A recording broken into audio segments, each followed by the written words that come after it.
And we are live. Welcome, everyone. Hello, Anthony. Glad you could be there. Glad everyone could be here tonight. Got a fun amount of stuff for us to handle. But first, how are you all doing? What anime have you been watching lately? Manga reading? All that fun stuff?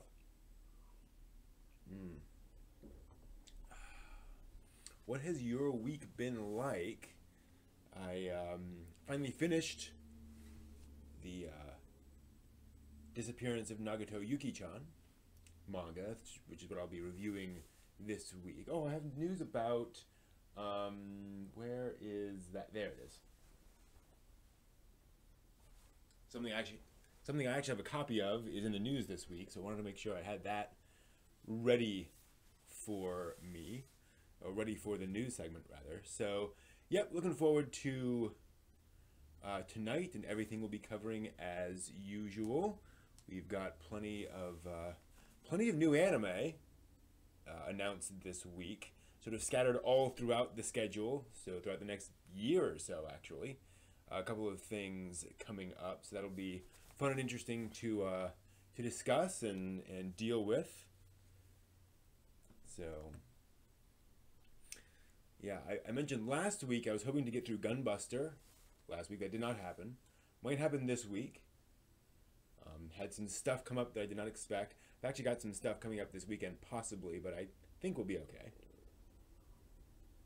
Which reminds me, I've got to make a little change here.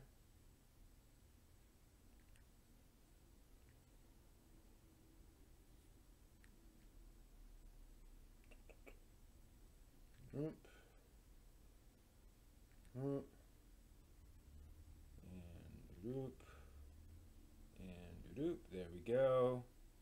Just getting some stuff worked out for the news. And good. All right. We'll probably start on the news here in just a minute. Looks like folks are still not quite filtered in. Make sure we're okay. For some reason I have some weird problems with some of the data there. So okay, let's go ahead and get started with the news, and we'll see. Hopefully folks will come in and join us as we go. All right. All right, we'll get this set up. Hopefully it won't fall over. Okay. All right. So let's see how this works. I'm starting a new system here with the news, so hopefully I can actually present it to you guys in a reasonable way. We might have to restart it if things are going a little too slow or too fast for me. So bear with me here as I try something new, but hopefully this will be a smoother experience overall once we actually get used to it, right? Okay, so here, let's go ahead and get started.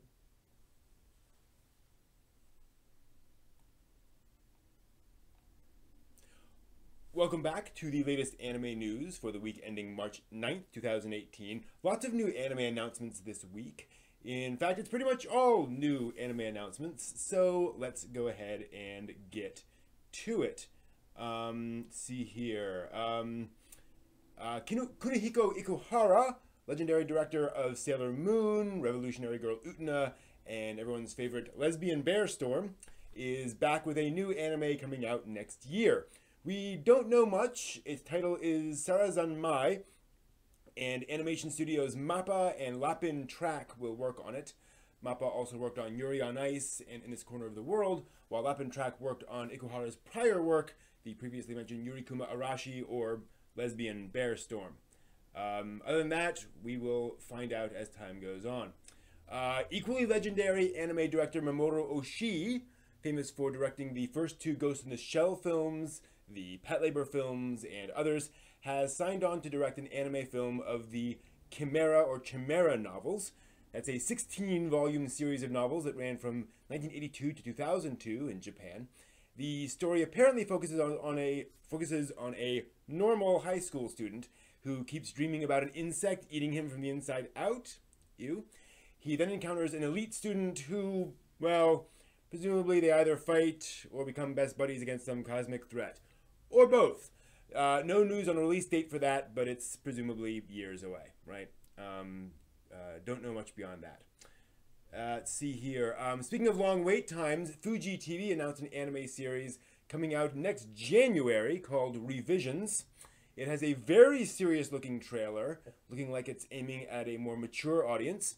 How mature? It'll be directed by Goro Taniguchi of Planet Tess, and it's being co-written by Makoto Fukami of Psycho Pass and Taichi Hashimoto of Speedgrapher. So definitely a more serious pedigree out of that one. Let's see here. Not nearly as serious, but closer to my own heart. That Time I Got Reincarnated as a Slime started life as a novel released directly to the net, which quickly exploded and now has over 400 million page views. This is the manga, actually. Later adapted into a manga, which you can buy. And you guessed it, it's getting an anime series. Yasuhito Kikuchi of Infinite Stratos and Macross Frontier will direct, with Kazuyuki Furuyasu of Recovery of an MMO Junkie and Girls Last Tour writing. And I just had to mention that the monsters will be designed by Takehiro Kishida, who has a wonderfully eclectic resume. He did character designers on Serial Experiments Lane, directed the chibi ending credit sequence for the original Tenchi Muyo OVA, and the cool opening for the original Oh My Goddess OVA, did key animation on everything from Gunbuster to Infinite Stratos to Haibane Renmei to Ghost in the Shell Standalone Complex, then just designed the characters in Puella Magi Minoka Magica. So yeah, why not? Let's just do all that stuff. But we're not done with the new anime announcements yet. Tokyo MX announced a series premiering only a month away on April 9th. And I do not have the lower thirds for this. Lady Spo, short for Lady Sports, will be a science fiction comedy about pro sports bounty hunter girls. Let that sink in. It'll focus on 3 girls who apparently participate in various sports challenges. Looks cute, though. The director's been in anime for a while, mostly as an episode director on shows like Fairy Tail. Alright, so yeah, let's get this working. And we're still not done, as if pro sports bounty hunter girls weren't weird enough. Fuji TV announced a new anime series coming in October. Ready for this? It's an anime adaptation of Ingress, the Android augmented reality app. If you're not familiar, it's the technology that Pokemon Go was based off of. You visit real-world places and claim them for one of 2 sides in an underground war using your phone. So we're going to get an anime version of that. It actually sounds like it would work pretty well as an anime, but kind of odd that they're working on that. Anyway, let's finish off with a fun little tease. It's not unreasonable to pay attention to Masashi Kishimoto. He created Naruto, after all. After finishing up the Naruto manga, he started working on a science fiction story for Shonen Jump. The big question was this: would it be a standalone work or a long-running work? Well, Jump's editor-in-chief confirmed today, or this week, that this will be a serialized story, not a one-shot.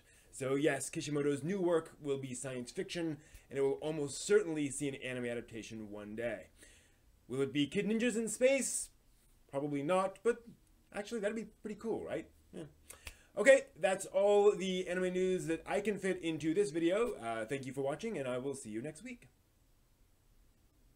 Hey, Spin to Win. Hey, Josepho. Yeah, Code Geass, Infinite Revias. Should have mentioned Revias. That's another good example of a serious, serious anime thing that befitting of Taniguchi. Taniguchi is one of those things. You know how often you will come across something, and you'll be like, I recognize that name. And it's hard for non-Japanese people to remember all of these Japanese names. They blur together after a while. And Taniguchi is one of those names that I've kind of got in the back of my head. We remember Anno, we remember Miyazaki, but Taniguchi's kind of raised to that level now, where it's like, oh yeah, okay, if Goro Taniguchi's working on something, I am interested. So we'll see where that goes. Let me know, by the way, if Wong Lee comes into the chat room and I don't notice, because Wong Lee won the giveaway and never sent me a mailing address. So I need to make sure that I get that mailing address so I can send that off. Otherwise, we will have to raffle it off again. I'd hate to do that. So that is that. There will be another giveaway next week, by the way. Possibly several, depending on my mood. And I got something kind of special coming up in a couple of weeks that is very much related to all this. So yeah, a lot of announcements, a lot of stuff coming up. I'm quite interested in that Taniguchi anime. The sports girl thing sounds like it's, you know, lighthearted, fun, probably fan servicey. You know, good middle of the road, you know, 7 out of 10 kind of a show probably. Yeah, it's kind of interesting. I'm really happy for that time I got reincarnated as a slime. I'm reading this manga more or less as it's coming out, and they're doing a really interesting job with the plot here, where it's this Japanese salaryman who is reincarnated as a slime monster, and then kind of tries to work his way up into the world and kind of survive. There's a good sort of mix of action and comedy and some character development, and then some interesting twists and turns where the story does go in directions I don't expect it to go. It keeps things fresh, which I kind of like. It's nothing, you know, mind-blowingly deep or complex, but it's there's a lot more thought into it than you would expect from this kind of a concept. So, thumbs up on that one. So yeah, that's that. Excuse me. So how you guys doing, Spin and Josephotu? I've actually been doing a bunch of 3D printing this week. Oh, I can show off. In fact, you can kind of see it there in the background. And show something I've been 3D printing.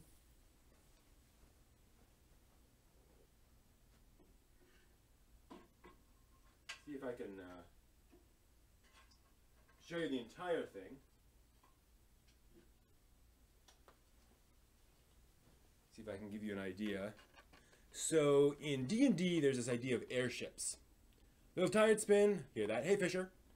And airships are like sailing ships that you can fly through the air, sometimes fly through space. And the problem with that is it's sort of an awkward thing because you got these characters in this small environment, and trying to represent that to people with theater of the mind and nothing like physical to represent it is kind of hard. So I 3D printed an airship deck. This is basically a sailing ship that's been 3D modeled, and rather simplified, cut up into several different pieces. And so the characters actually, they do have an airship, and this is going to be a representation of that. And so you can see some of the detail there on that model. It's a little hard to see because it's still in this it's technically clear. I mean, it's not transparent, but you can see through it a little bit. And if you printed it very thin, you can see the entire through it. In fact, I could probably show you if I put that there. You might be able to see through it maybe a little bit. Anyway, so that is cool. And so you get, again, your pretty typical. I don't know if I can grab onto this. So yeah, so there's all of your stuff. Yeah, it's not from Monster Hunter. It's just a D&D airship, and I'm probably gonna print another similar one. But it does look very much like the Monster Hunter ships. You are not wrong in terms of it's the inspirations in terms of the real world ships of the time are the same. Monster Hunter World and D&D in this case. So this has been a fun thing to do. Probably tomorrow it'll be a little warmer here. It's had a cold spell.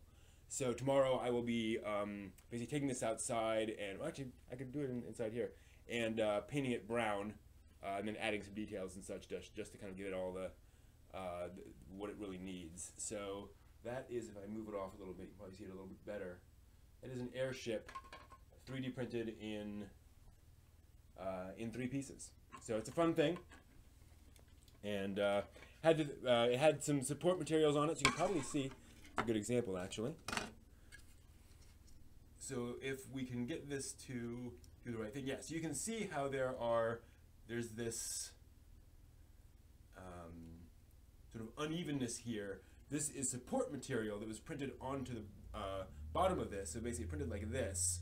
But if you tried to 3D print this, once the print head came up to here and tried to print this lower level, it would just fall off into space, right? Because there's nothing for that deck to latch onto while the printer head is moving around.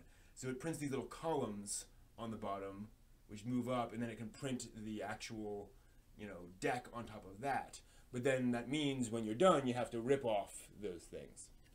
I should totally 3D print that guy just chilling there. Try to find a little model of that.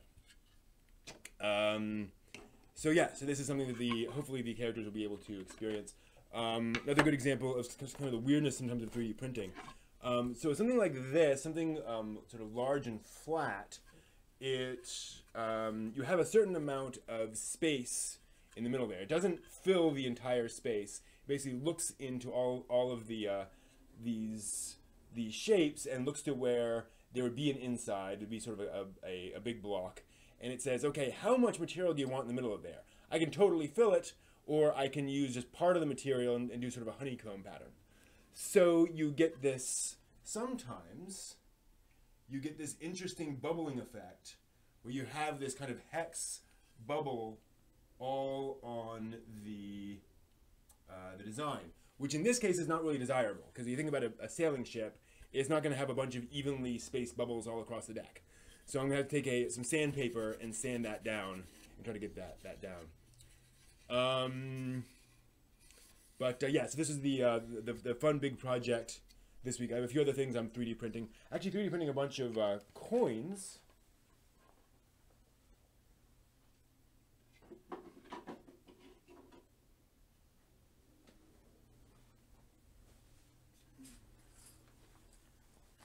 So one of the things I want to do in D&D when characters meet somebody is have the person pull up a little, pull up their wallet and go digging around for coins, and they pull out a few copper pieces, maybe some platinum pieces, and these are just 3D printed shapes that I then covered with metallic paint. So this is like a copper colored metallic paint, just a hobby store stuff. And this is like a silvery paint that I just slathered on there. So there's fun. Yeah, there's absolutely hope for your life-size Valkyrie one of these days. They did a life-size Gundam. They'll do a life-size Valkyrie one of these days. Hey, Edgar. I feel like they did a life-size Macross Valkyrie statue at some point. So eventually I will probably put these coin files, because it's like fun to have some random fantasy coinage. So, could the 3D printer print a wood texture on the ship? It probably could. I would have to actually, this design doesn't have one, it's just a flat surface. I would have to model that. The problem, though, is at this scale, you're not going to get that level of detail on a ship. You would have these very large grooves, essentially, in the deck, and it would look a little bit out of place. It was not too bad, but, you're not going to get that really detailed wood grain that you would get on a 3D printer, on a desktop 3D printer, basically. I've tried it on certain things, and just you can get these sort of grooves, but not just doesn't quite look like wood grain. So you can try it. You can basically fiddle around with it and get something that'll look pretty good if you work it and fiddle with it for a while. But it's not obvious. Hey, iBoss. Oop, got some lag. Sorry to hear that. The stream seems to be going well on this end, so I think I'm, that's fine so far. But yeah, so that's been some of the fun stuff going on this week, 3D printing wise. And like I said, there's other stuff going on. One of the things I've been having trouble with actually, with this whole idea of coinage, is that players in fantasy games always progress up to where they're collecting huge amounts of money, right? And so you have thousands of gold pieces. Well, I'm not going to print out 5,000 individual pieces of coinage, but there's actually a solution to that. And it comes from reality. You have basically gold bars, and I'll paint this. We basically print out little bars, and you say, okay, this is equivalent to 100 gold pieces. And you have these that you have characters use, and say, okay, you get 1,000 gold, you get 10 of these, and that represents that. So That's been a fun thing to kind of research, because it turns out in reality you can get bars of gold at lots of different sizes. So they have them all the way down to like a micro or like an SD card size little bar of gold, and that will cost you maybe $100. Then all the way up to like the gold bars that we think of like in Fort Knox, stuff like that. And those are, you know, huge amounts of money. And then a kind of a common size, if you will, are ones that are about the size of a cell phone, and those are $30,000 or so for a bar of gold that size. So that is an actual like real thing if you want to carry around large amounts of wealth in you know, in pure metal form. You can get them in these bars. So that'll be my solution for that. And then the fun thing for this is taking that and just finding a design. So I just found a little Ouroboros design and put it on there, and then the number 100, and then gold in dwarvish letters down there. And so if I spray this down with some gold paint, that should look well enough like a gold bar for that. So it's another good example of having fun with 3D printing. Okay. And I've done some anime stuff there too, that some of you may not have seen. This is from a little while ago. This, for example, is a 3D printed Gundam RX-78-2. I'll try to get out of the way of that so it'll focus well. So this is just entirely 3D printed on a bed. And it could use quite a bit of cleanup. I haven't completely cleaned it up yet. But that gives you an idea of what you can get. It's about at high grade scale. And so there's that. The lighting on the white tends to kind of blow out the monitor. You get a fair amount there. So yeah, you can do some fairly reasonable stuff with a desktop 3D printer these days. But the problem is it prints on the back, and so you can see a lot of that support material there. It's kind of hard to get off in a clean way. So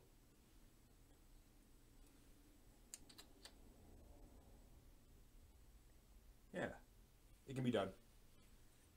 Okay.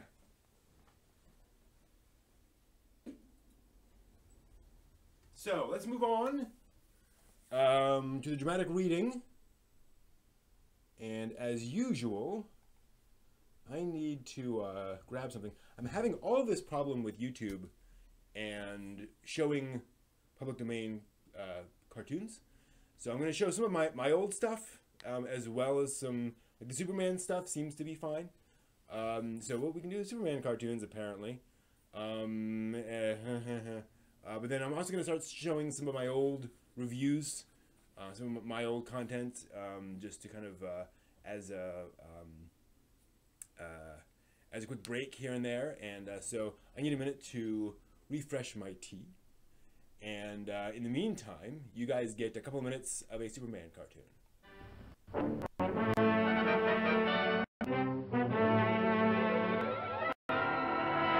What will happen?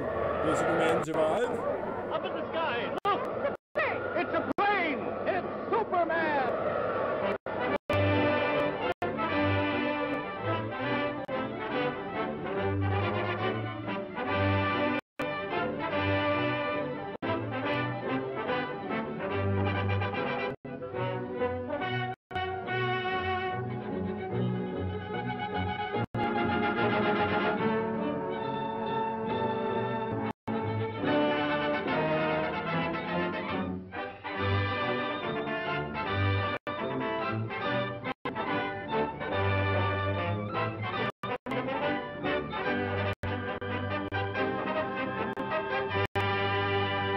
Faster than a speeding bullet, more powerful than a locomotive, able to leap tall buildings at a single bound, this amazing stranger from the planet Krypton, the Man of Steel, Superman.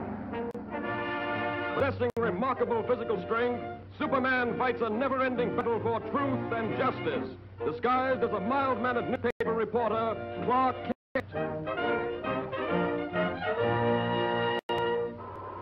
Penetrating deep into the frozen wastes of the great Arctic plains, an archaeological expedition searching for prehistoric fossils makes an amazing discovery.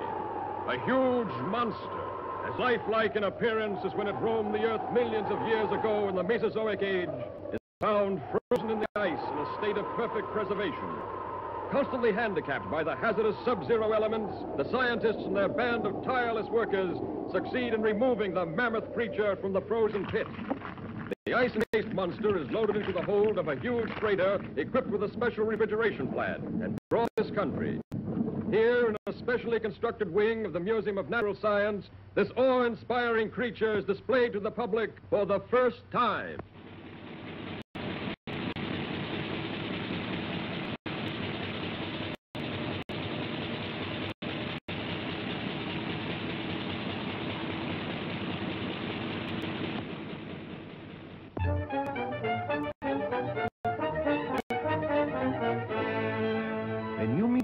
That if the ice were permitted to thaw, there's a possibility the monster might still be alive?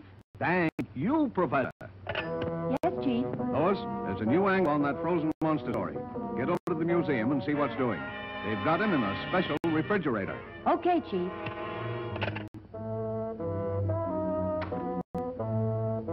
Oh, Lois, want me to go over there with you? Oh, thanks. You'd probably faint if you saw the monster. You scare so easily. Maybe she's right, but Superman hasn't.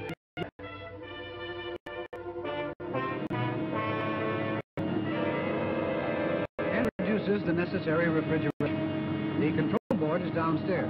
I'll show it. The entire plant is operated from this board. The thermometer must be watched constantly, as any rise in temperature might prove dangerous.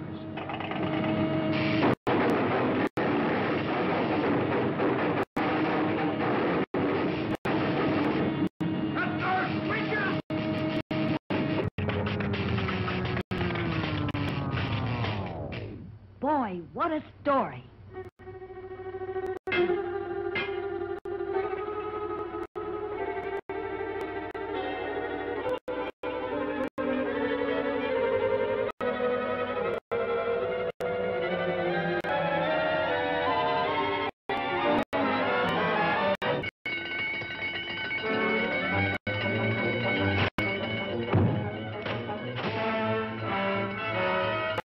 Outside, everybody. Get lively, please. Use the nearest exit. Please, folks, keep moving. We have to leave this room at once. That's what he thinks. I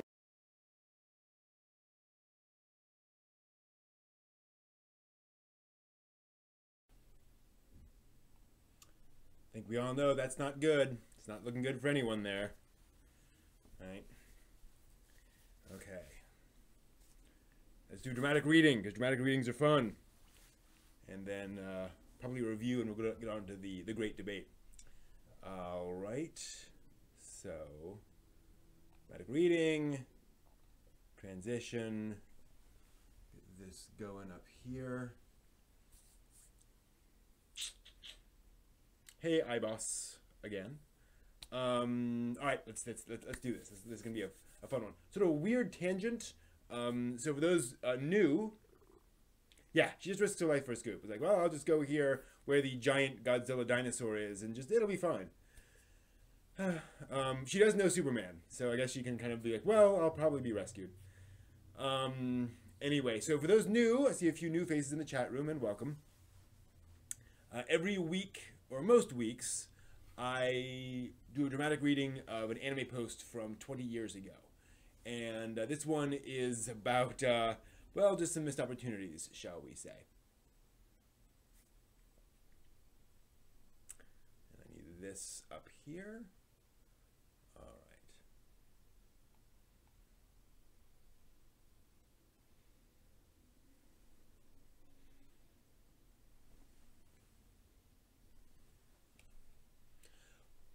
Welcome back to a dramatic reading of an anime post from 20 years ago. This is about Bandai and Ari blowing the Macross 15th anniversary from March 6th of 1998. And here goes. So,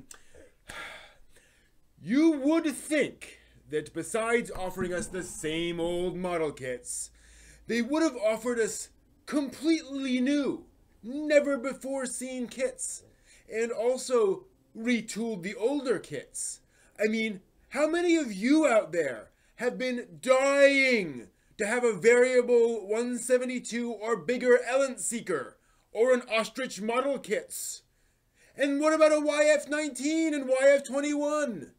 So far, the only way we've been able to get some of these is by paying outrageous amounts for garage kits that are a tremendous chore to assemble.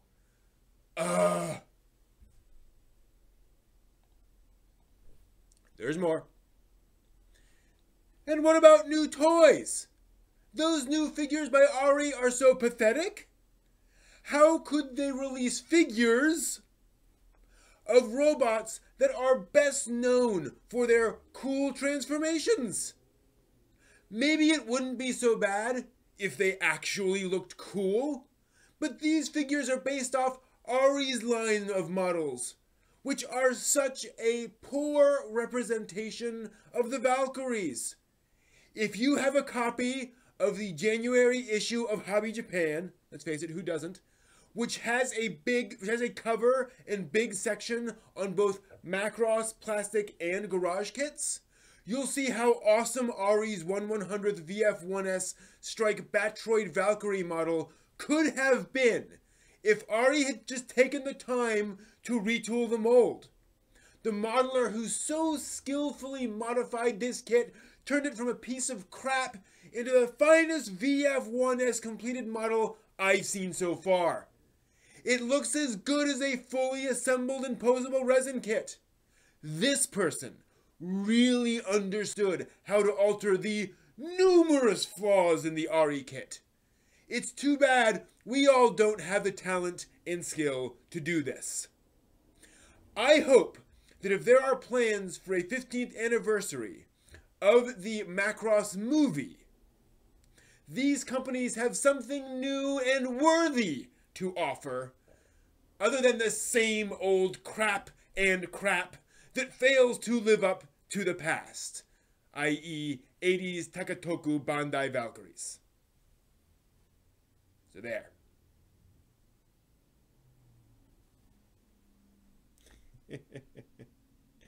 This is well before 4chan. This is this is on Rec Arts Anime Misc, a news group.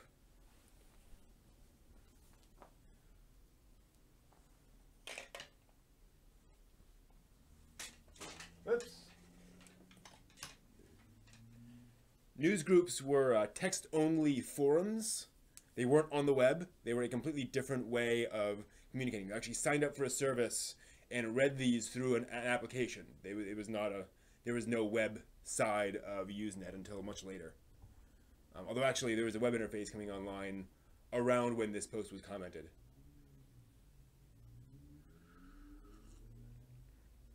But yeah, that was the main anime news group back in the day. And I should point out, the vast majority of the stuff posted on Rec Arts Anime Misc was completely fine. Very reasonable commentary and discussion of things. You know, very little streaming of things. Even controversial things were discussed very calmly and reasonably. So it's actually remarkable how nice it was. Hatsune Miku Day. I did not realize that. Yeah, I'm sure a lot of new merch sold. I'm sure they did not fail to capitalize on Hatsune Miku Day the way apparently Bandai in America just completely failed to capitalize on the 15th anniversary of Macross back 20 years ago. But yeah, you always love those people. On the one hand, it's great when somebody is that passionate about something, they can speak to it, and so they can actually explain what's going on. On the other hand, there's that point where it's like, actually nobody else cares, and you know, you're complaining because you want this thing and it's more expensive than you want it to be. But it's not, you know, food or rent, right? It's model kits. Like, yes, those are expensive model kits, but you don't need model kits. That is correct, Shy Nerd Girl. The internet was a weird place back then. Very different place. It's gotten weirder in its own way, but, you know, such is life. All right, let's move on to review, and then we're going to talk about what anime does poorly. I'm not sure how that's going to go, because I don't really have a lot planned on that topic. I'm going to open it up to you folks to throw out some ideas of what anime, what genres just don't seem to really get much attention in anime, and why that might be. Or what particular approaches to story or kinds of characters, for example, that just don't seem to get much attention or much traction in anime. I've got a few ideas, but hopefully folks will pay attention. So, all right, let's move on to the review, a manga review. I don't do a lot of manga reviews, partly because I don't get through a lot of manga all the way through to the end, and so I feel kind of uncomfortable reviewing, you know, the first 3 volumes of a manga that's like 18 volumes. Because, like, well, a lot can change after that, so it's like, But then also, you know, it's hard to get through all 18 volumes of a manga without breaking the bank, right? Like, you can do that occasionally, but not every week. But I did finish this, so I'm going to try to do FYI, and I got some more information about this coming out later on. I am planning on doing a few more manga reviews moving forward. I used to kind of have a ban on manga reviews, and I'm still going to do them rarely, but maybe once every month or two, I'll review some manga. I have a lot of it.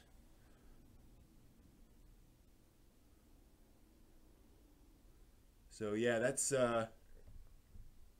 is 3 bookcases of manga right there. Not to brag, just, you know, that's kind of the reality of that right now. So yeah, so I'll have a few more manga reviews coming up over the coming months. Oops, didn't quite adjust that right. There we go. So let's do this review. I've got my books here, and I can talk to you a bit about this manga. Hopefully you guys will enjoy this. We'll see how it goes. Yeah, humble brag. Not bragging, just I have a lot of manga. What can you do? All right.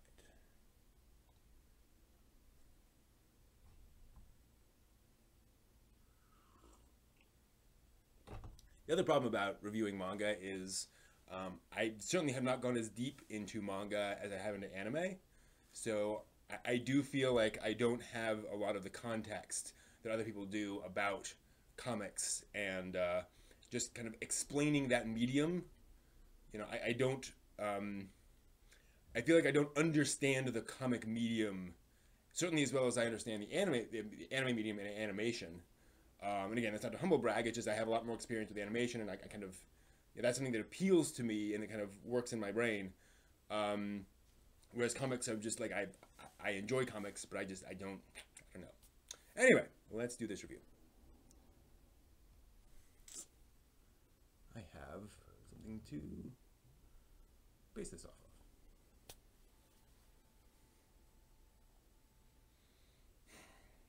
Welcome back. Today I'm reviewing The Disappearance of Nagato Yuki-chan, a 10-volume romantic comedy manga. It is based on the Melancholy of Haruhi Suzumiya franchise, and particularly the version of the characters presented in its movie, The Disappearance of Haruhi Suzumiya. So yeah, it gets a little complicated. But the creators made some important changes. In the movie, the character of Yuki Nagato is cripplingly shy, practically incapable of having a normal conversation or expressing herself. She's a much more normal girl in this manga. Still shy, but more clumsy and easily flustered than the extremely awkward character of the movie. This Yuki feels like a cute geek girl, not someone with a significant, disorder. Now, I've said a lot about Haruhi so far as this kind of franchise, which begs the question. Do you need to be familiar with the Haruhi franchise to appreciate this manga? Thankfully, no. It works as a slice-of-life shoujo comedy series, though the creators do sneak in several references to the normal continuity. For fans, do note that there are no plot surprises here. Nothing is revealed about the Haruhi characters or timeline that you won't already know from the TV series and movie, so you're safe there. The manga follows a simple premise.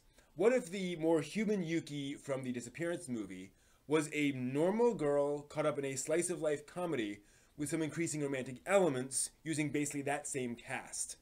This premise actually works quite well. We get to see how a shy girl, and how the people around her help her with her issues. Also nicely, there's no introvert shaming common in other media. It's okay that she's shy, as long as she doesn't let that get in the way of the things she wants. The characters are mostly the same as the movie versions, with the primary changes of both Yuki and Kyon. Kyon in particular is much less snarky and generally just a nice guy who likes Yuki, if you're familiar with those characters. Otherwise, he's just a nice guy. To that point, kudos to the creators on the dialogue. Each character definitely has their own cadence. Yuki stammers and frequently apologizes. Ryoko is straightforward and logical, and Haruhi is direct to the point of bluntness, but in keeping with the movie version is less pushy than her standard or kind of prime counterpart.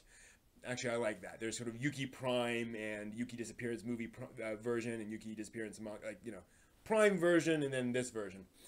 The story starts out as a light slice of life comedy, just characters interacting, then weaves in some romance as the novels progress.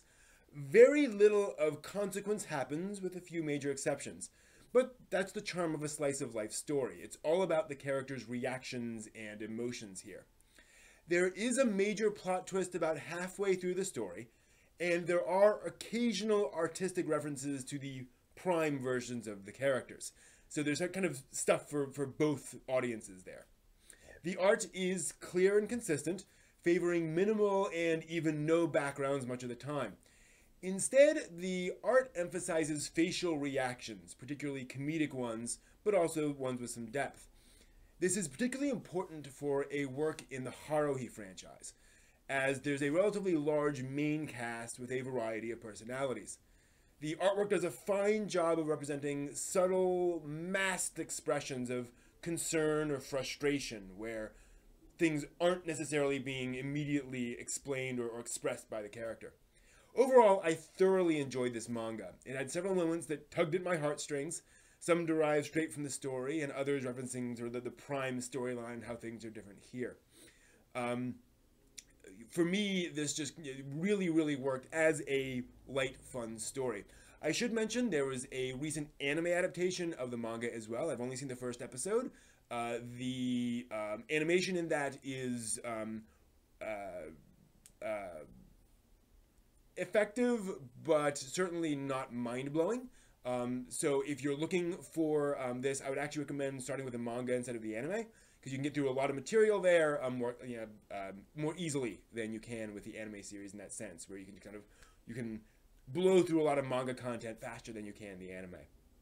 So this is 10 volumes, available entirely in the US, well translated, fun story that certainly fills that slice of life shoujo comedy vibe, if you're looking for that. So hope you found this useful. There will be more reviews coming, and thank you for watching.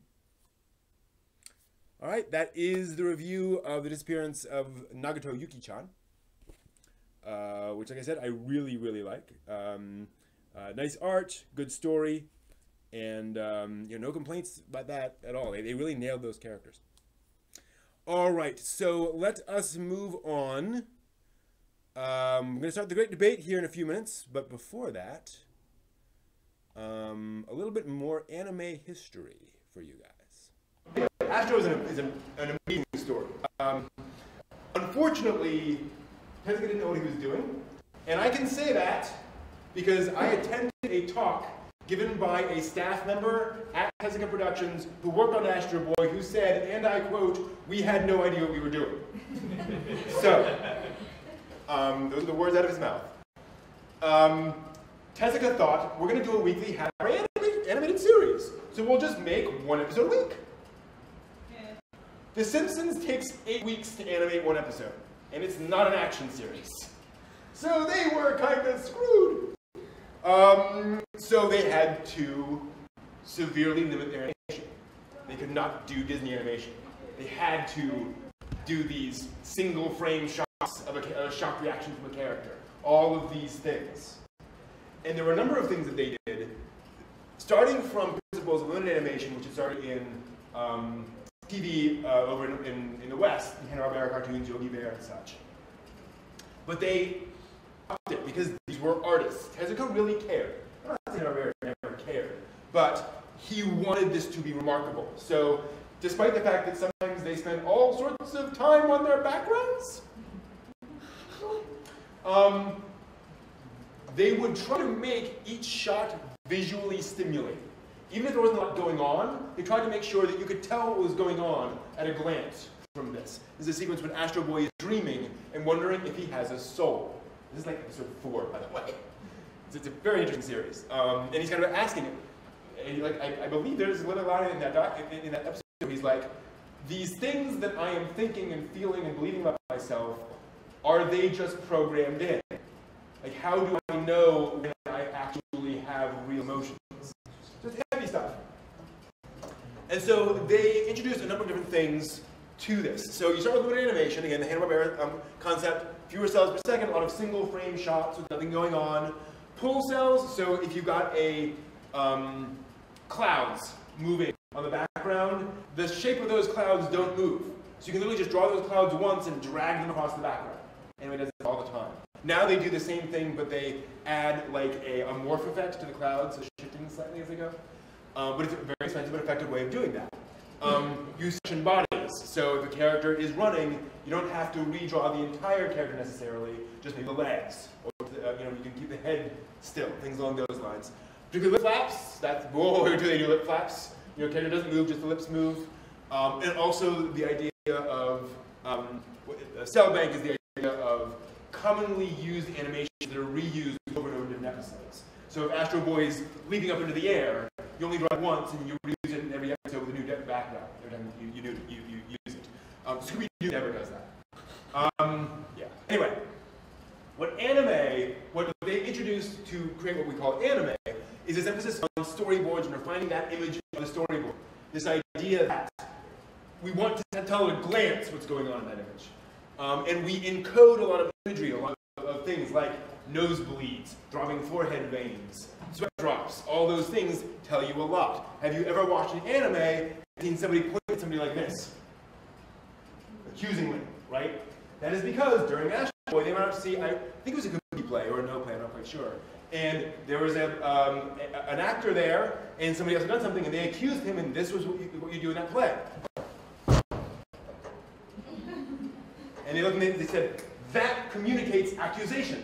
If we copy that specific pose, that communicates a lot without having to draw all that movement. That was what they're introducing into this sort of shorthand for the audience. They also spent a lot of time on distinctive sound production. Cartoons at the time in America especially had lots of goofy sound effects, right? Woo, woo, all that stuff. Not an anime. Unless you're watching an anime made for like really young kids, you will hear very realistic sound effects because that sells you on the realism of the show. George Lucas famously said when producing the Star Wars films, half of my movies are sound. Because if it sounds real, you buy it, you believe it. And that's one of the principles here. Again, the animation can't be incredibly naturalistic. And then integrating, boy did they integrate different kinds of media. There's a moment in Astro Boy where the characters are sliding down the slide and it turns into a candy bar that just happened to be sponsoring them now. Like product placement. Just inserted right there into the show. It's there forever. And that's how they paid the bills.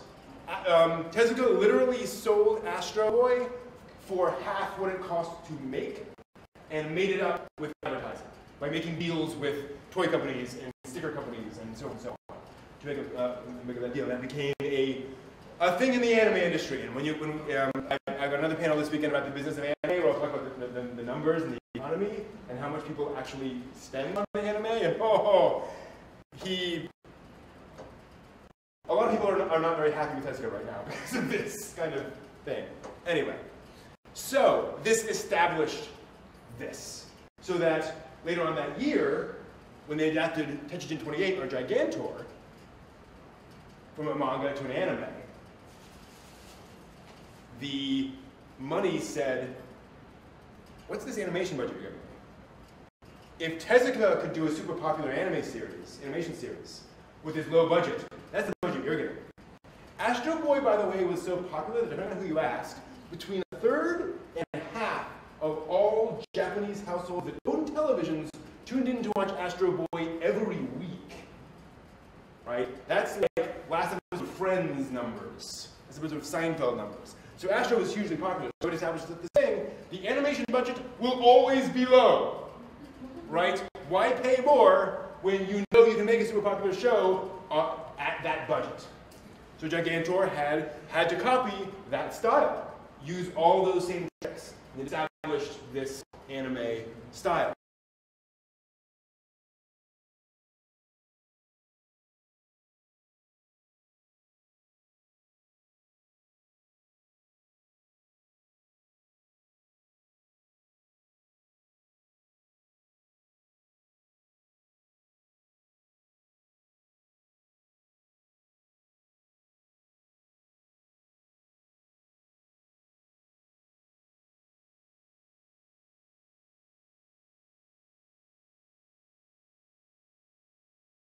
Thank you. I keep forgetting that for some reason. I'm trying to teach myself to bring the microphone back online. I thought I clicked that. Maybe I clicked it too many times. So I was saying I'm glad I took that break because a few moments after I started the video, I started coughing uncontrollably, and I couldn't, you know. And I needed to go get some drink a lot of hot tea and just kind of calm down. And it's not that I've been talking too long. It's just one of those things where, you know, that happened to be the moment at which something got caught and that kind of thing. So it turned out to be a good luck. Anthony Cockeram in the chat room asked during the break, do you think background development of character motivations are diminishing from mainstream anime/manga coming out in the past few years? Are characters just dissolving into hollow tropes? It's a fair question. I don't think that is happening more now than it ever has been. Meaning, yes, I believe a lot of characters are tropes. I believe there is not a lot of background development for a lot of characters, a lot of character motivation, but I think that has been true for decades. I think if you look at pretty much any period in anime history, you'll find that a lot of the popular series just have very little in the way of depth and complexity to them. There are exceptions and such, but I think, in general, I think anime tends towards tropes. Everything kind of rolls downhill into trope land. As much as anywhere else, or much more so than, say, American novels, where they kind of pride themselves on invention and doing things differently. Anime is this very pop medium, but it's also aimed at a very specific audience of sort of either otaku or kids, basically.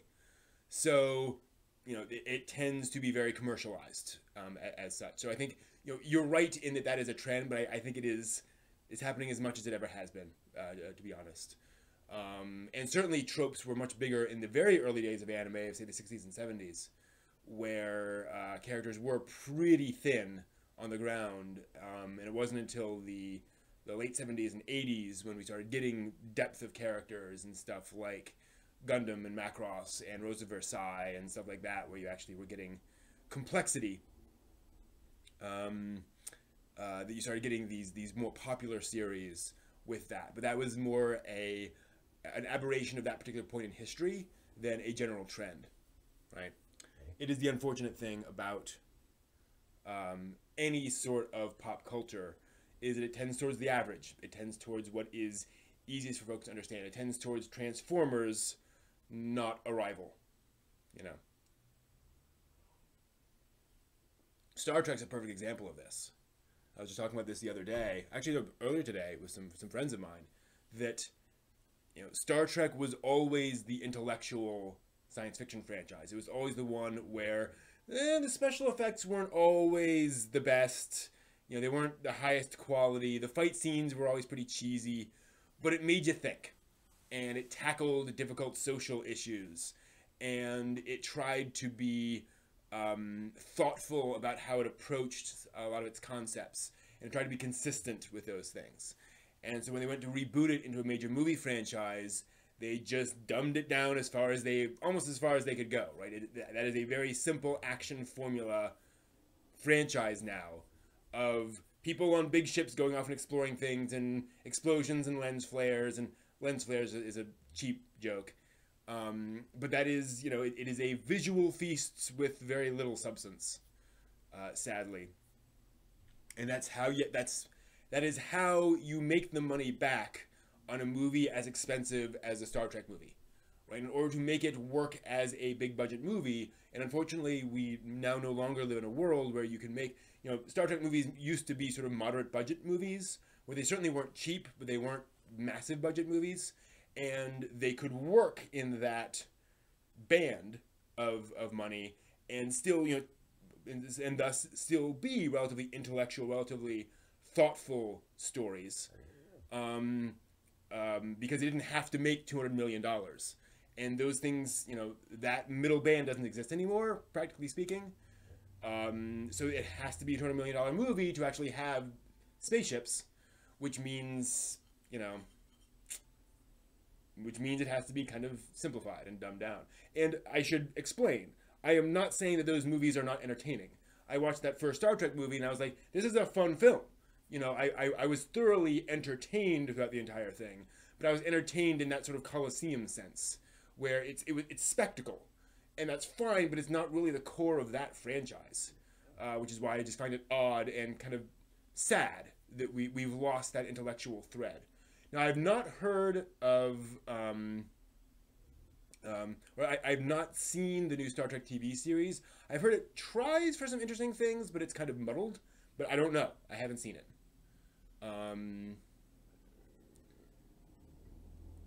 Yeah, no, absolutely. Gundam and Macross, to your point, Fisher, they did absolutely focus on character development, and they were hugely popular. So I think it's a good example of why that is important. It does help, but and that's a good example of where one of the reasons that worked so well, hey, Master Chief, is that was new at the time.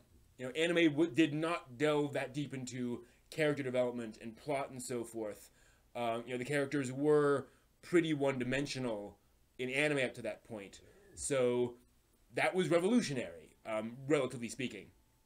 I say that because, we're all aware that character development is a thing that can happen, right? But just in that medium, it hadn't really been done much. So I think it's one of the reasons why it was popular. But then people realize that's hard to write, and it's hard to sustain. Interweaving all of these characters' stories in a way that is satisfying to the viewer is really, really hard. I think it's a good example, actually, of something that kind of hasn't held up, hasn't sustained. Let's talk about that, though. And here's we'll get to this a little later on, but I'm trying to come up with, for lack of a better word, symbolism around each of these segments. So I'm going to have like a hat for some of these segments, things like that, just to kind of differentiate things a little bit, make it a little visually different for each segment. Nothing that'll take huge amounts of effort. What do you think would be a good, just a little visual difference for the Great Debate segment? Because that's one of the ones I have not been able to figure out to sort of nail down. Again, like a hat or a jacket, or the problem with the jacket is that I have to wear it for like half an hour, and if it's hot, then I'm sweating. But there's got to be something. So I welcome your suggestions. But anyway, let's get down to this. A podium. That's a good idea. I could do that sort of a partial podium. Do it from behind there.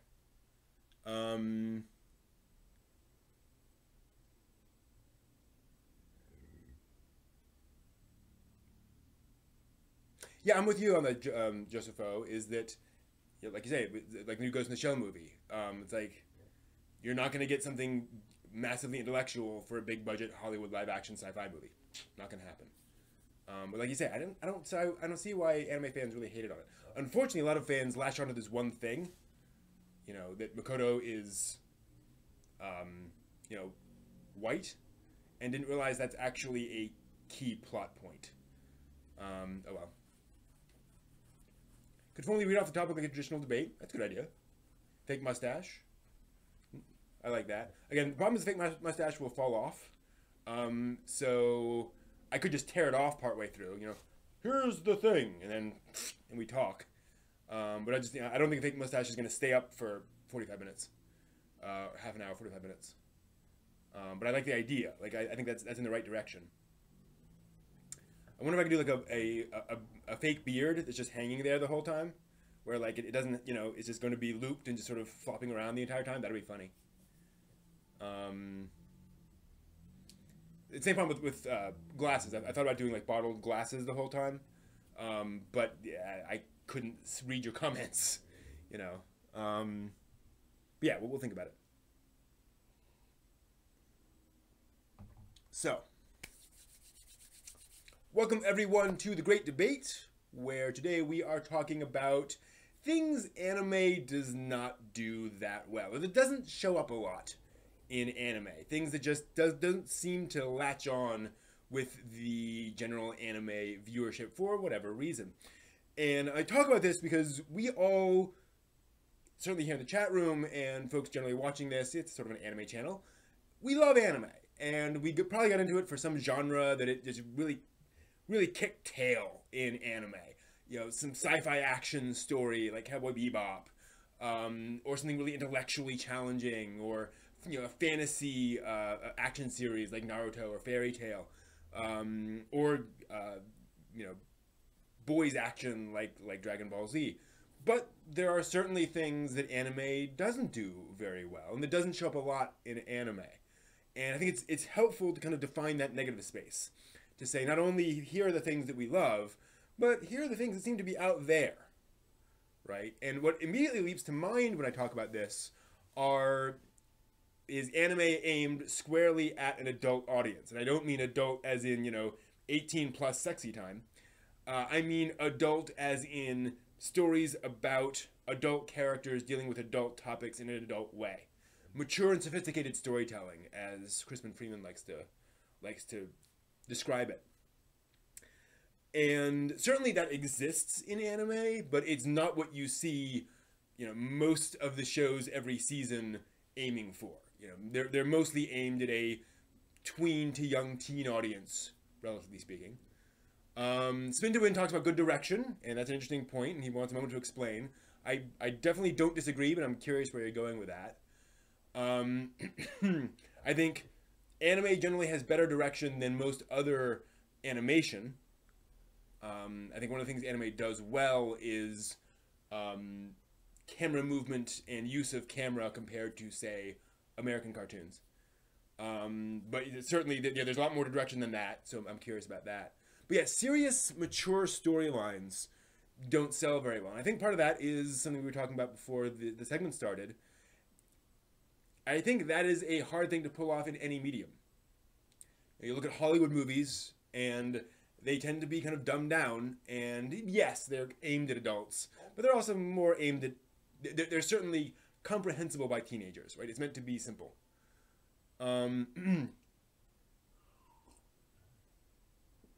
So I think that is just, it's always difficult to get a mature, complex sort of anime series. And also, which in general, this is the other interesting thing, is you rarely see anime with adult protagonists. Most of the time it's teenagers or kids, and as we have, one of the just fundamental aspects of humanity is that we grow more mature and more sophisticated as we grow up, usually. So, and that doesn't mean that kids are, you know, complete idiots, but it means they don't have experience, and with experience comes wisdom. So that is one of the problems, is that when your characters are relatively immature, it's hard to tell complex stories with them, right?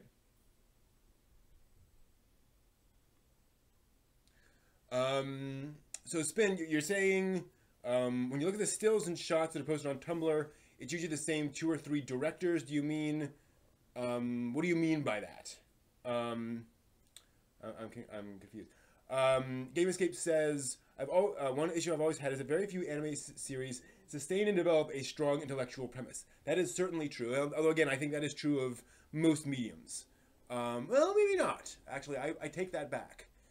Because I would argue that American storytelling is usually pretty good about developing its premise and telling a story that starts somewhere and then expands on that and goes somewhere.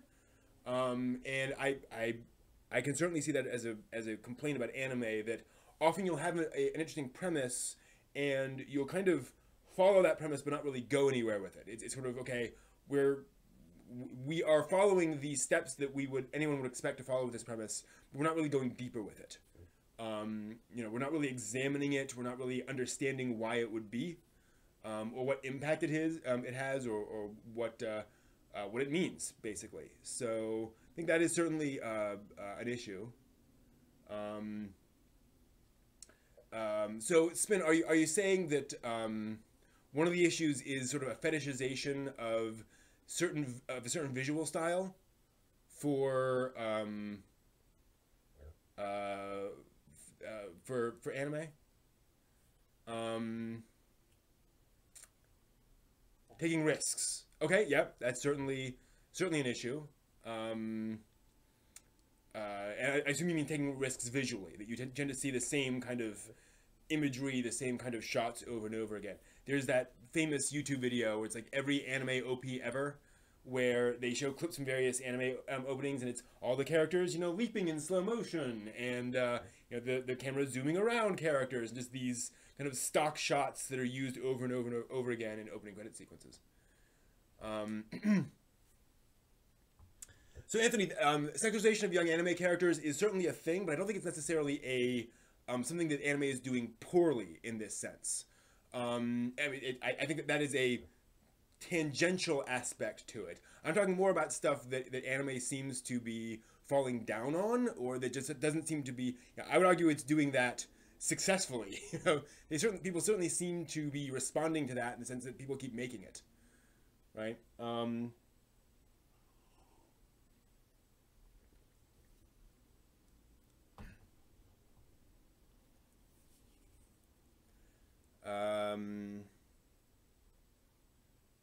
Right, and so, and it's one of those things, is that, and like with a lot of stuff, people talk about this with video games.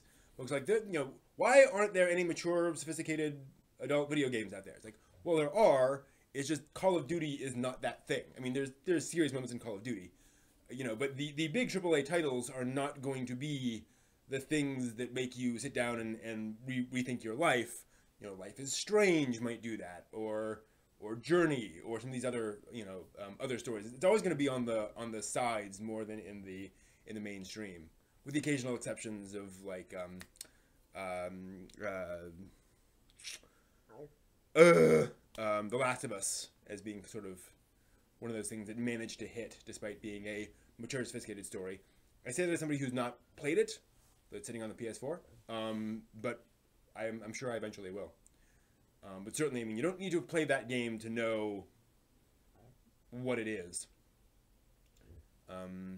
Generic tragic backstories.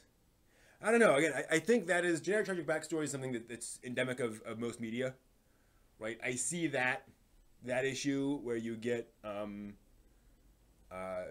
get generic tragic backstories in most American cartoons, American live action shows, sci-fi novels. Video games, my gosh, generic tragic backstories. I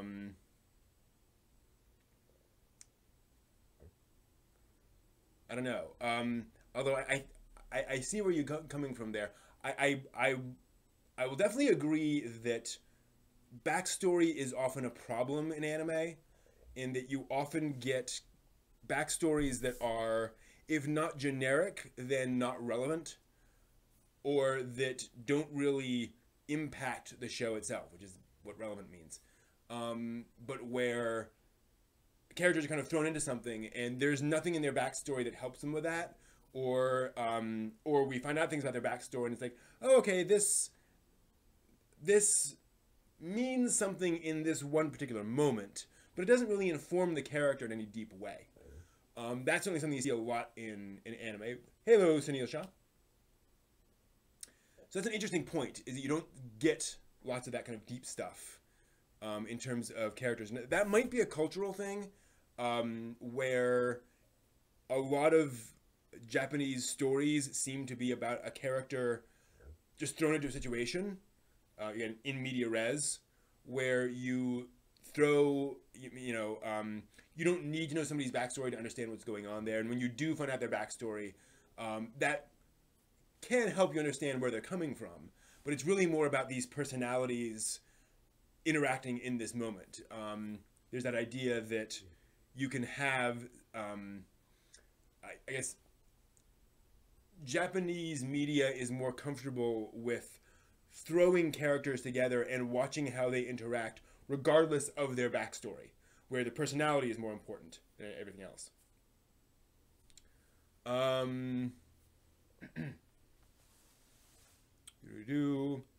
Spin to Win says, having mainstream appeal on a season-by-season basis. I'm confused about what you're saying there. Are you saying that anime... I mean, what does mainstream appeal on a season-by-season basis mean? Because it seems to me shows that are successful in season 1 and they go into season 2 are generally as successful in season 2 or season 3. Like I don't see like a season 1 that's hugely popular and a season 2 just tanks. Again, it happens sometimes. Attack on Titan season 2 did fine, right? That did well. But maybe I'm not understanding the point there.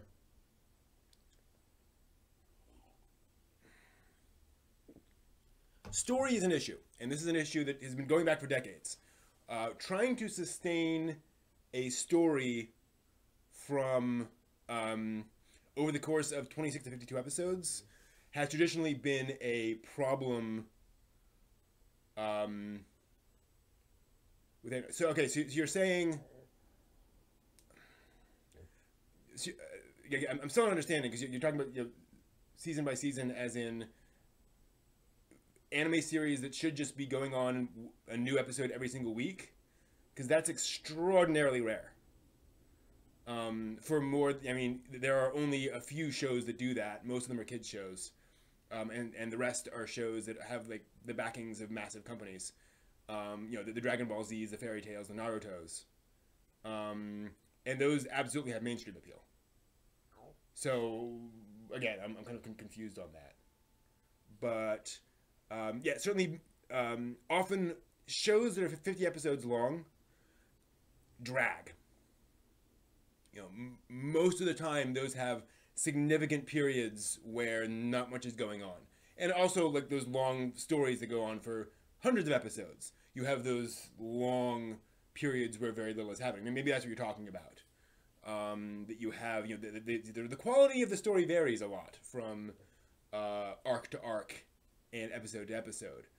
And I think that's just a matter of just the amount of time and effort it takes to make an animated series. No one else in the world is making as much animation as Japan does and trying to produce that much. So Neil's saying anime should be made after its manga counterpart is settled and taken enough time to adapt into anime. So Naruto should not have come out until this year, is what you're saying.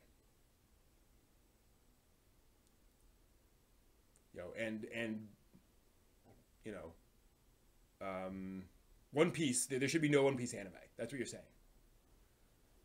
That's a tall order. You have anime that take decades to complete. Manga that takes decades to complete, and so you're saying nobody gets that anime until the manga gets to the final volume, and it's like, well, but that's a problem. Besides, there's very little. So I completely disagree on the idea that there is no such thing as good filler and bad filler, and there shouldn't be any filler. That is a fundamental misunderstanding of the idea of adaptation, right? An adaptation is not. There is no point, in my opinion, in just taking the manga and animating it panel by panel, because then why are you making it into animation, right? Like that is going to be its own thing.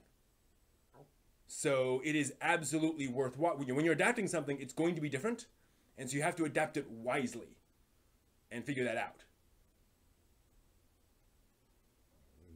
After enough time, like after 2 to 3 years after the manga's release. That's what they do now, though. They don't start, they didn't start the Naruto anime the week that the first volume, the first issue of Naruto came out. They still do wait.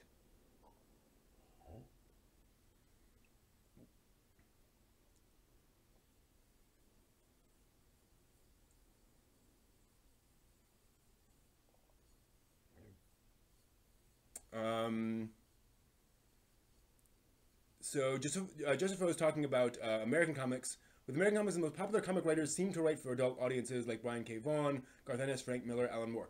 I disagree with that because I don't think those are the most popular comic writers. The most popular comics are X-Men, Thor. It's not whatever Alan Moore did this month. Alan Moore's popular, but X-Men outsells Alan Moore 10-1, right? And that's generally aimed at teenagers. Spindlewind says, hasn't anime as an industry been bad about giving young directors and talent chances? That's a good point. That's a good issue. I would say it's no worse than well, it is possibly worse. I mean, think about American cinema. Until recently, like Marvel movies and that whole revolution, it was hard to get your start as a director. Like, you had to make a bunch of cool stuff, right? Let's see here.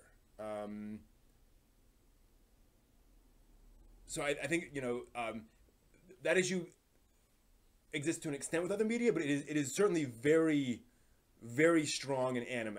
Not so much manga. Manga has lots of new talent all the time. But anime does tend to be a very conservative medium, in the sense of, like you say,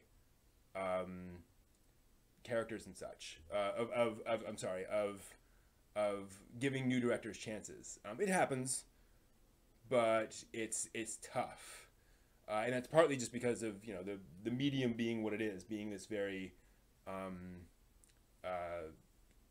it's an advertisement, more or less. So Neil, it is certainly true the anime needs to catch up to the manga, but that's going to happen no matter what. The pace of an anime will always outpace a manga. 100 people working on an anime series that lasts for 24 minutes a week is always going to outpace 1 to 3 people drawing a manga. Right? I don't know how you fix that.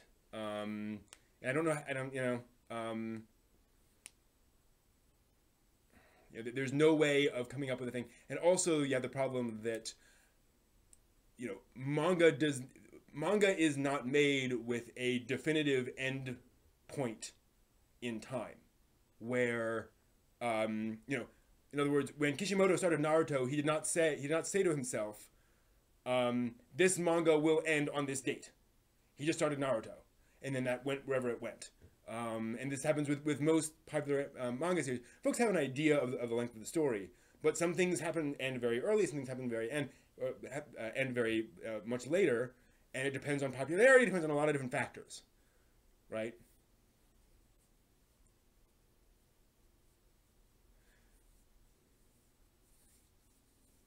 So I think catch-up is endemic to the fact that it's an adaptive medium, right? Same thing with The Walking Dead. The Walking Dead has this issue, and it doesn't. And The Walking Dead had been going on for a while in the comics when the TV show started, but the TV show is so popular that they just keep on making more seasons, and it's just kind of like there's, they could not have known that they were going to be so popular that they were going to run out of comic material, right? That was something that they kind of figured. They figured when they were starting this that, okay, we got plenty of comic material, we can do a couple of seasons, we'll be done, but now it's got to expand. Same thing with Game of Thrones, where it's like, how do we adapt this in a way that honors the original material, but also, like, tells that story? So you bring up Fullmetal Alchemist, and that's funny, because people love Fullmetal Alchemist. Like, that was not a failure. You know, that anime series, people loved it, and it was a hugely successful anime series. So yes, it was a different ending, but it worked for them. It was fine. Trigun's a great example, where the anime is arguably more successful than the manga series, because they changed the ending. They came up with their own ending, which the mangaka blessed, but still, right?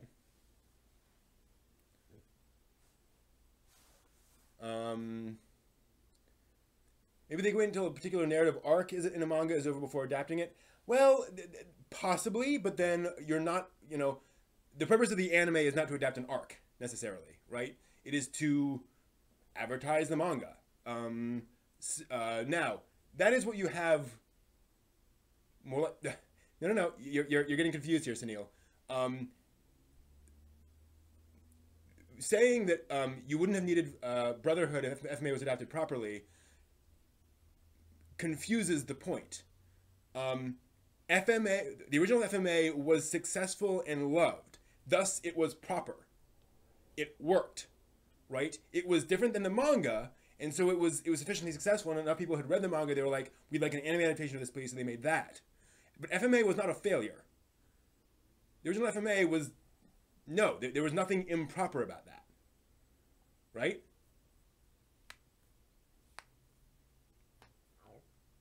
You know, Brotherhood was an added bonus extra. Right? It was not because FMA did poorly. Right? Different problems there. Spin-to-win, you do get to an interesting question about endings. I think that is something we should talk about as well. But want to get back to this whole idea of adapting arcs. I think that is what they're doing now. You know, they didn't start Attack on Titan and then just do it for 100 episodes or 300 episodes. They said, we're going to adapt this much of Attack on Titan and then come back, you know, a year or two later, once there's more material, and we can adapt that. And that seems to be the solution, is instead of trying to, you know, do that, do you really need 2 different shows for that? How many episodes of Dragon Ball Z do you need? Right? Answer that question and you know how many Fullmetal Alchemist shows you need to have. How many Naruto shows do you need?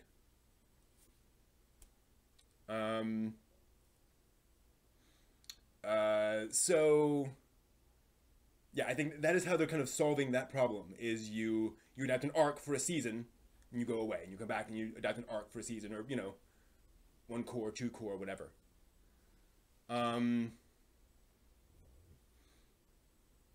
Right, and like Inuyasha, we're like, okay, we did a whole bunch of this story, we're gonna stop, we're gonna come back later and finish it. It's basically what Fullmetal Panic did, where they adapted different parts of the story, and then the author knew he was coming to the final, you know, the ending of the novels, and so he basically said, let's wait.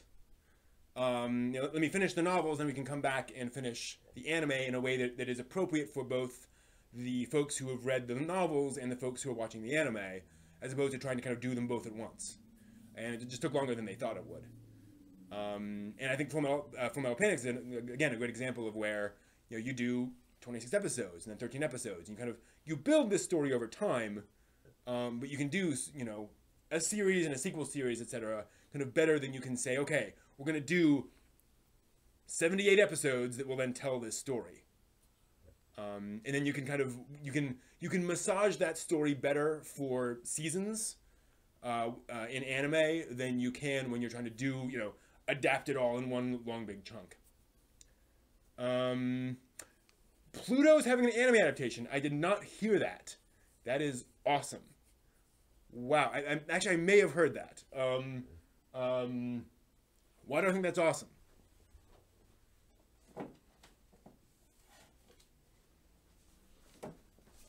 This is why I think that's awesome. I love this manga. This is one of my favorite manga of all time. Pluto is amazing. And I've always, you know, I've always thought this would be a fabulous anime series, but it's hard to do. It's hard to approach those stories in this way because, so that for those not familiar, Pluto is basically So it's by it's a manga by a very prolific mangaka, but it is and he did Monster and gosh, what else? 20th Century Boys and other cool stuff.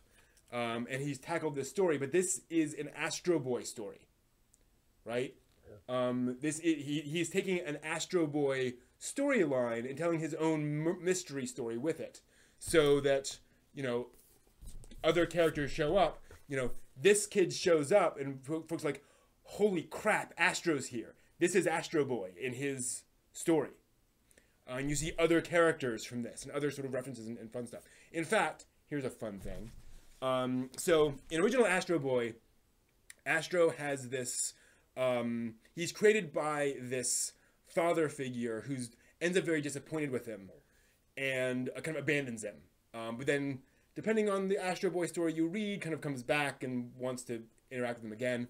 But he's this very cold father figure character, and which certainly happens a lot in manga. And so when this character shows up in Pluto, Urasawa makes him look like this. He gives him these glasses and makes him glower all the time, and he does this. Yeah, I'll get back on topic. Let me see if I can give you a better image. Okay, so so here's this character. It's Gendo Ikari. So he makes this character basically Gendo in Pluto, because like, oh yeah, that's probably where that character came from. Like that goes right there. But yeah, Pluto is amazing. Okay, I'll cut all that out in post. Let's see here.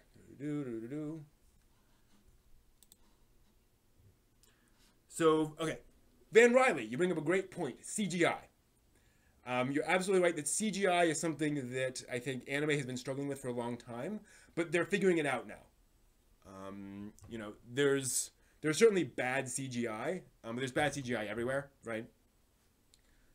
There's bad CGI in America, but you know, integrating CGI with anime is a particularly delicate thing.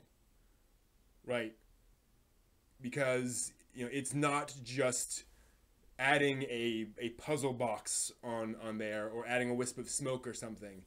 You have this very particular visual style in anime, and CGI tends to clash with that very easily.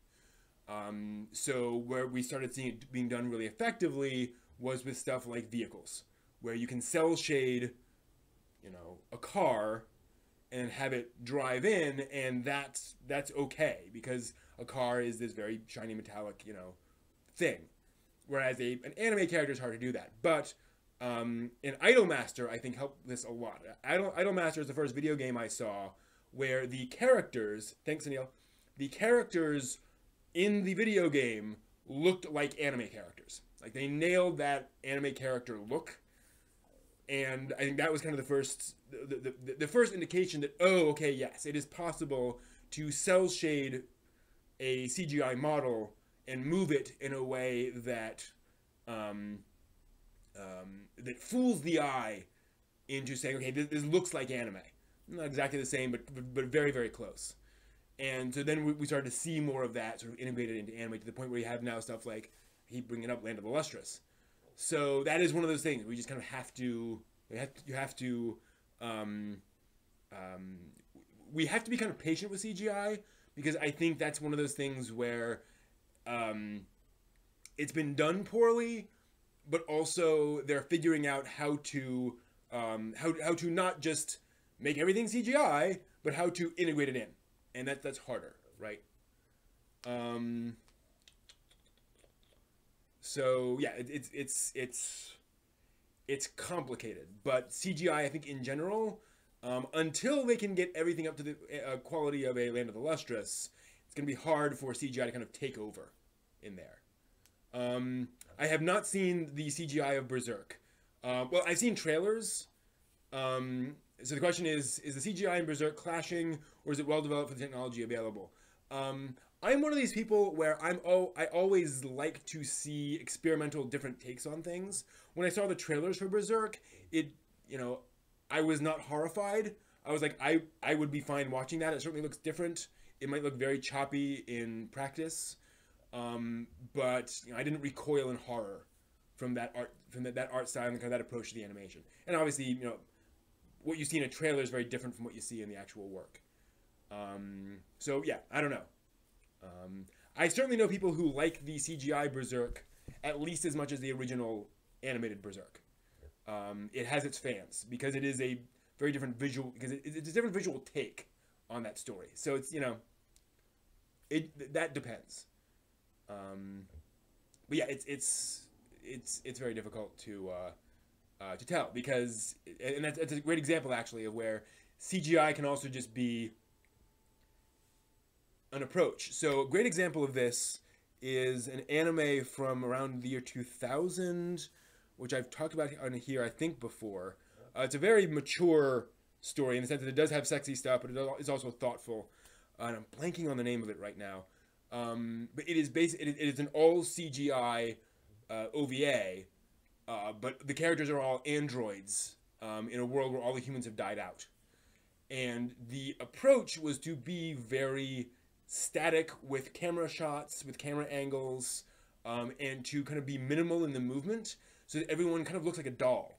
And indeed, they said, we went back and we studied Bunraku and other Japanese puppet theater and approaches to puppetry, and tried to sort of mimic that. So the characters don't, the characters aren't meant to move fluidly the way humans actually move. They have this stylization to them. And as a result, that's something that actually works quite well. I watched that and I was like, okay, like this is obviously, CGI, but it was an effective approach to take that adds a visual. And this is the important thing, is that whenever you're doing anything, you gotta figure out if it supports the work. You don't just make something anime because you want it to be anime. You make it anime because animation is an effective medium for that thing. Fairy Tail, One Piece work way better in animation than they'd work in live action. Just because trying to make that believable in live action is just really, really hard. It's a good example of why Rurouni Kenshin was able to be adapted into live action well, because it wasn't, it has some kind of shonen, silly, over the top effects in combat, right? But the character designs, the personalities, and so forth, it is set in a specific Japanese period, so it is much more close to reality than a fairy tale where it's like, how do you represent this in a way, visually, in an effective way without spending, $300 million. And so CGI is, again, one of those things where you have to decide how you have to do that, and exactly the right way to approach those stories. It was not called Number 6. No, Number 6 was a different thing. I know the name is not Number 6.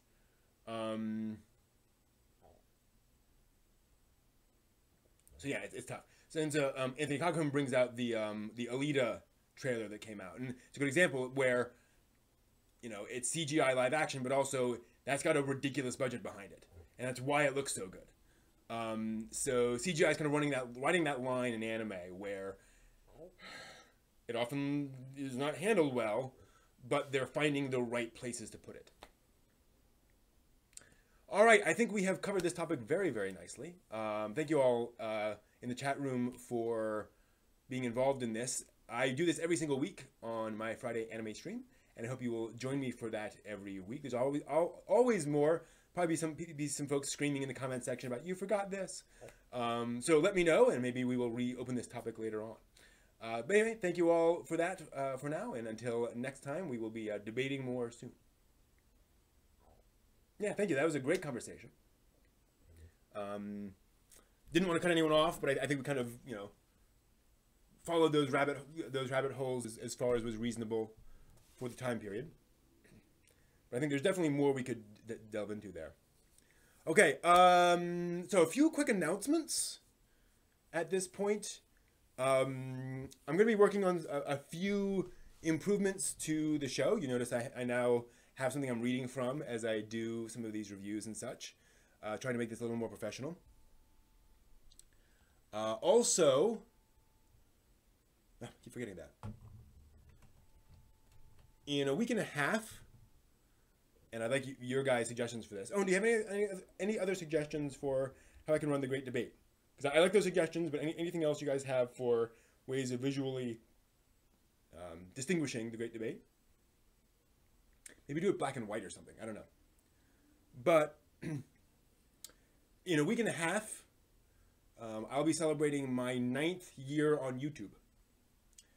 And I say that again, not to brag. I'm just kind of floored about that.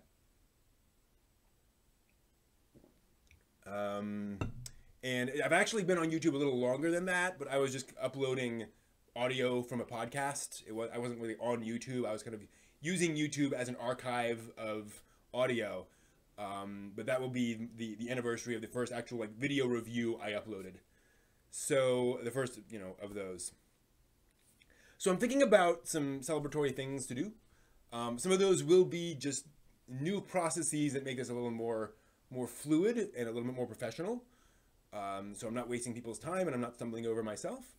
Part of that is working on my speech to say things a little more clearly.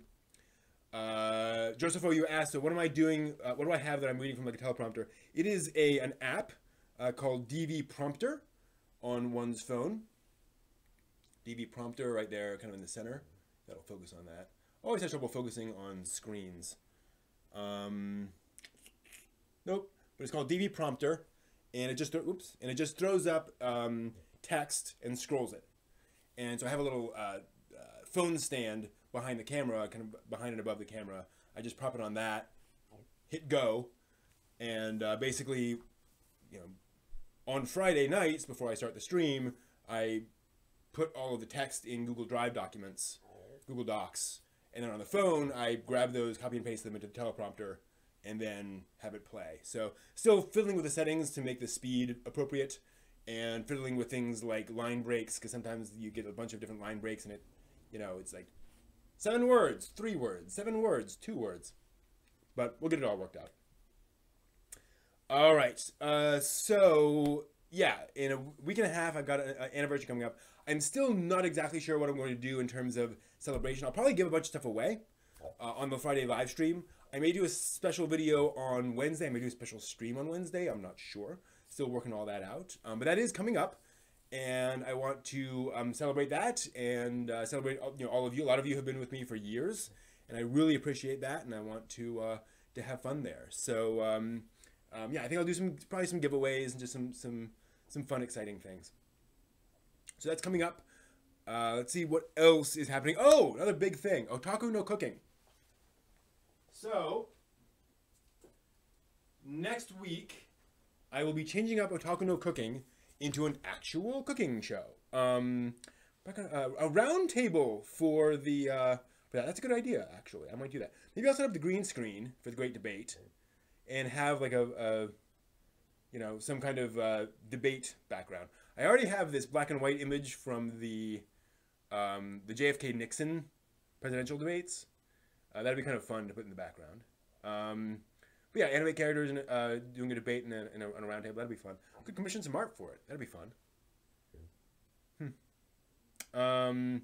Understood Game Escape. Appreciate you joining us.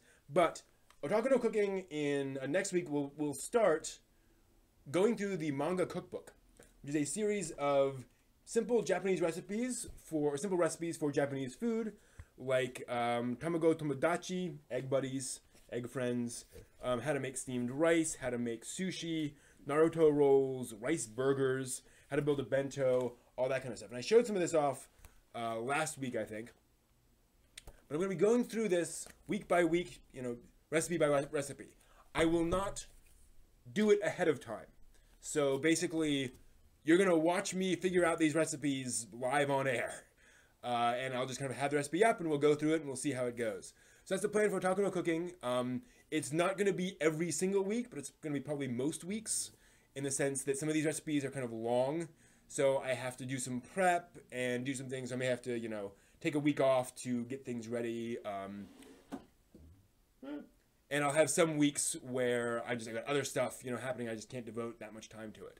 But that is a plan. So we will actually be making Japanese recipes on Otaku no Cooking moving forward until we get all the way through the manga. Well, we'll progress through as far as we can and we want to on the manga cookbook. I've actually got 2 copies of this, one as regular paper, so I can just set one up and follow it that way. So that is coming up on Otaku no Cooking starting next week. And that recipe will be making those incredibly adorable little usagi ringo. So these guys, you know, rabbit apple slices, basically. Then we'll be moving on. That's the plan there. So other stuff coming up. I've got we've got more Kit Bash next tomorrow, actually. So if everything goes well, I've actually got some work stuff I may have to do this weekend. May or may not interfere. But I should be doing Kit Bash tomorrow night, assembling more Gundam model kit stuff. And then video games Tuesday. Plan to play some What Remains of Edith Finch. Hopefully get through that game. It's only a couple hours long. And that is the plan for Sunday. And we'll be moving into next week with more drawing practice and more Workshop Wednesday stuff. So should be fun. Thank you all for joining me. I think I'm going to stop there for tonight. There was a lot of good stuff to cover. So thank you all very much for being here. You're why I do this. And Robo Nixon from Futurama, the head of the roundtable. Great idea, Fisher. I love it. Yeah, I've got some other fun stuff possibly coming. I've got a few little simple plans of how to change some things around. But yeah, again, thank you all very much, and we will see you next week. And let's end with another old cartoon from back in the day. And yeah, fun as always. Thanks, Spin. Thanks, Josepho, and everyone else. And we will outro with a classic cartoon from back in the day. Thanks, Spin. See you guys.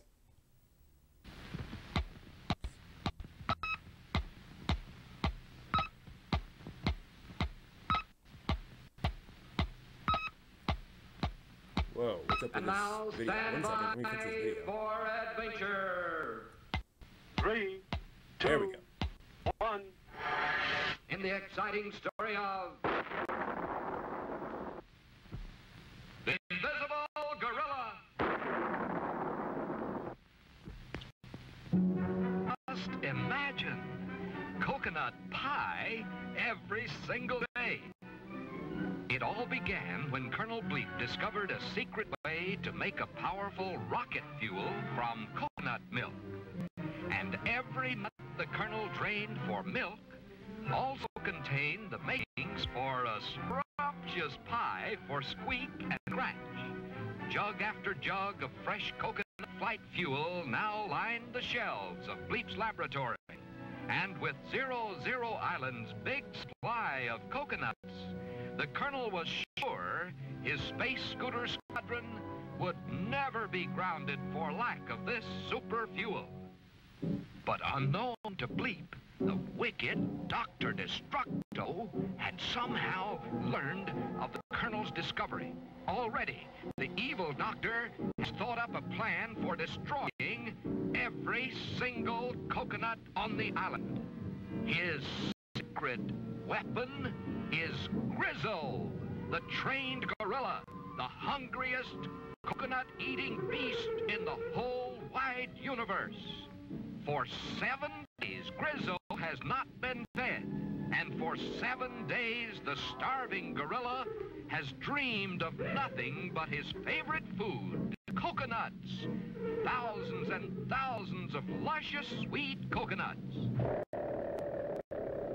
Come, Grizzle. Are you hungry, Grizzle?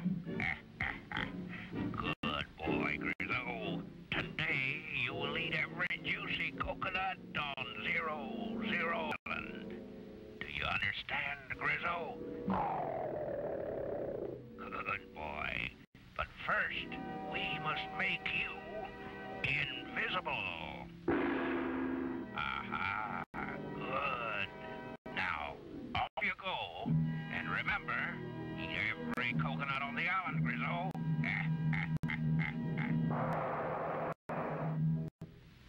The next morning, there was serious trouble on Bleep's Island base.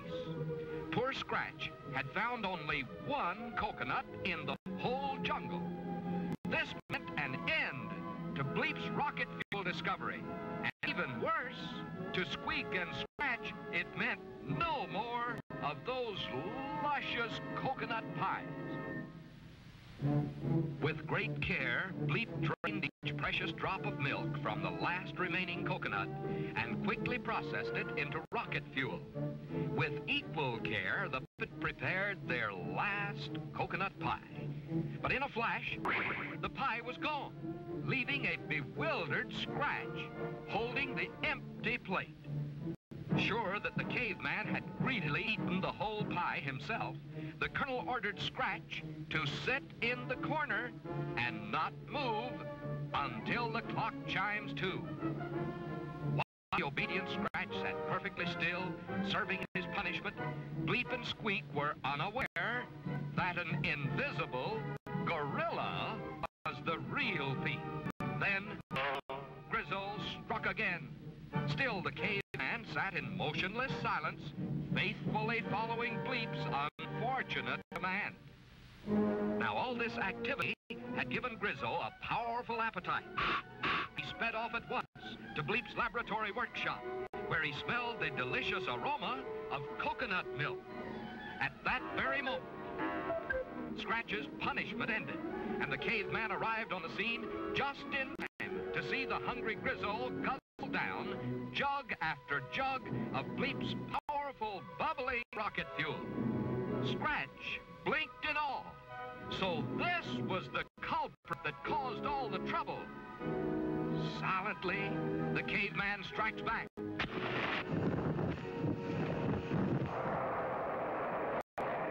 Sending Grizzle and his explosive payload straight as a flaming arrow back to his wicked master.